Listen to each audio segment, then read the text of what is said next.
Good day, friends. Welcome back to my channel. I'm going to walk you through the process of how to start making sourdough on a shoestring budget. I'm going to spend less than $25, and you'll see here I'm picking out a stainless steel pot. You need a pot to bake your sourdough in. The next thing I pick up is a fermentation bowl, a glass jar for the starter, a mixing bowl is next, and then I'm going to pick up some linen and also a plate for on top of the mixing bowl. I like to include something pretty when I'm making sourdough, so this is an optional purchase and not necessary. But it looks great, so I'm going to pick it up. And on my way out, I see that green items are 50% off. I next head to grocery outlet for some flour, and I find this all-purpose flour for $1.99, and it's King Arthur. And this is everything I purchased from my local Goodwill and grocery outlet, and it all costs $24.32. I'll put it in the description box. Now let's make some sourdough. I'm going to use my standard recipe for making this sourdough, which is a 75% hydration sourdough, with the exception of the flour. I generally use a flour blend, but for the purpose of this video, I'm going to show you that you can use an all-purpose flour to make sourdough. You just need to make sure that it has a high enough protein content, and King Arthur all-purpose flour does at 11.7%. So I'm going to start off with 1 3/4 cup of water. And then I'm going to be adding 1/2 cup of sourdough starter at its peak. And once that's in there, I'm going to mix it in with my wood spatula until it becomes a milky consistency. Then I'll begin to add the flour, and I'm just going to pour the flour out from the bag into the cup, and I'm just lightly pouring it into the cup. You don't want to overpack your measuring cup. And I'm going to put in 4.5 cups in total of flour. Got a little too much there. This is the last 1 cup, and I'm not being exact. You can always accommodate for a little bit more flour or water once you get to mixing. There's the last 1/2 cup. And next I'm going to be adding salt. You cannot forget your salt. And I'm going to use 2 teaspoons of salt. Once that's in there, then I begin mixing. And I'm just going to bring that dough together. Once it comes together, I'm going to start mixing it with my hand. And that's really when I can tell whether or not there is enough water in the dough itself. And if there's not enough water, then I will dip my hands a few times to add additional water to the dough. The dough is coming together nicely, so the water-flour ratio looks good. I am going to clean off my wooden spatula and get my hand into the dough. I am going to wet it a few times. Water is your friend when you're making sourdough. It keeps the dough from sticking to your hand. You'll see that I'm going to dip my hand in water a few times and continue to bring the dough together. It's coming together nicely. Once I get that all mixed, I'm going to cover it and then put it in a warm oven for an hour. And the way I warm up my oven is just by turning the light on. And that's what it looks like. And into the oven it goes.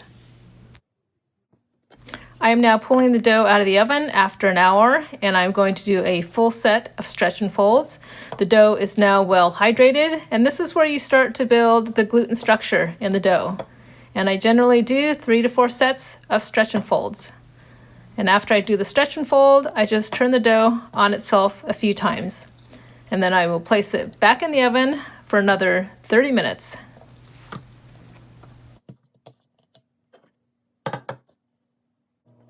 This is round 2 of stretch and folds. That's what the dough looks like. It's starting to look smoother.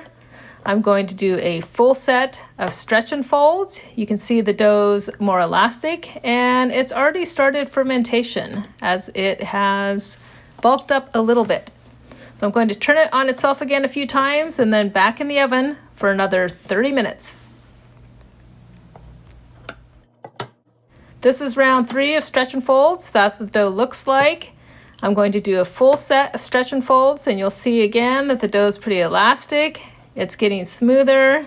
It's gassy. I'm going to turn it on itself, and at the 3rd round of stretch and folds is when I do a window pane test. And you can see it fails that test because the dough breaks. So back in the oven it goes for another 30 minutes. This is round 4 of stretch and folds, and you can see the gassy bubbles on the surface of the dough. Fermentation is in process. I'm going to do a full set of stretch and folds, and then I'm going to do another window pane test, and you'll see this time that it passes. So I'm calling it good. I'm going to turn the dough on itself a few more times and then place it in a warm oven for bulk fermentation for about 3 hours.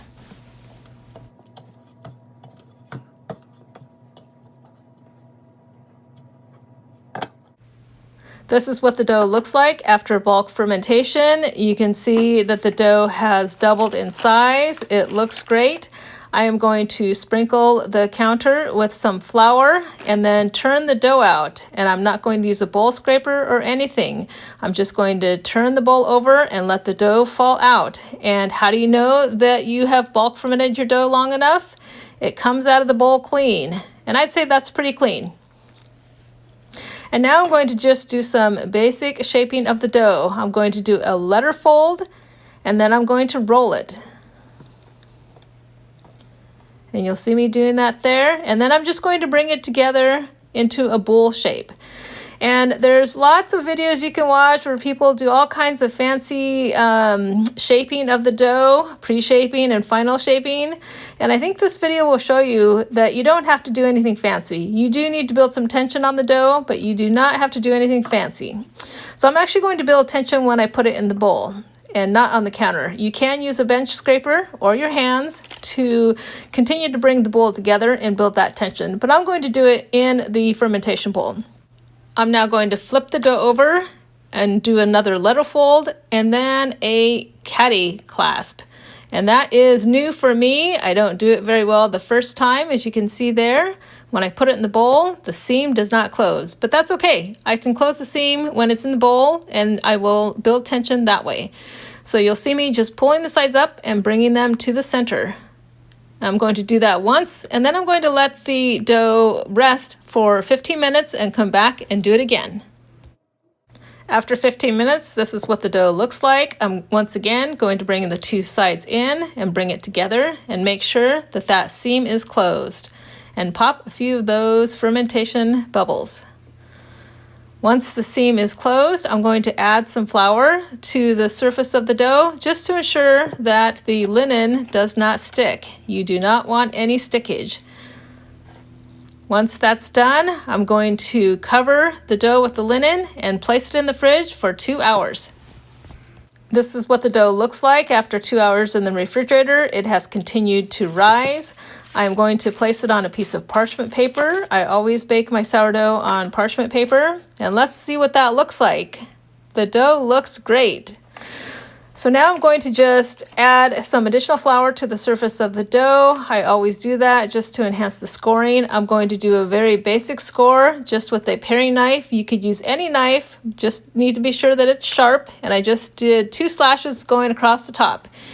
And here you'll see I'm going to be bringing over the stainless steel pot that I purchased. I did have to purchase a new lid for it because the other lid was not oven safe, so I purchased a stainless steel lid. And into the stainless steel pot it goes. I am going to add a little bit of water to add some steam. And you can see the steam there. Into the oven it goes at 450 degrees, 30 minutes with the lid on and 10 minutes with the lid off. And this is what the sourdough looks like coming out of the oven. And it does look lighter than my standard loaf, but I believe that's because we cooked it in a stainless steel pot, and that doesn't conduct heat in the same way that a Dutch oven does.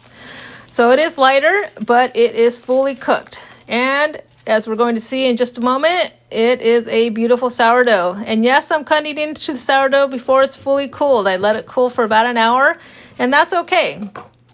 You'll see the steam coming out, but look at that crumb. It looks beautiful. You'll see some whole wheat streaks in there. My sourdough starter had some whole wheat in it.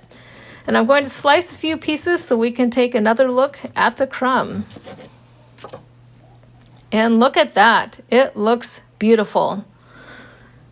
And what's better than warm bread and butter? That's one of my favorites. So I am going to try a piece of this bread, and for being a same-day sourdough, it turned out great. The flavor is awesome. Happy sourdough baking!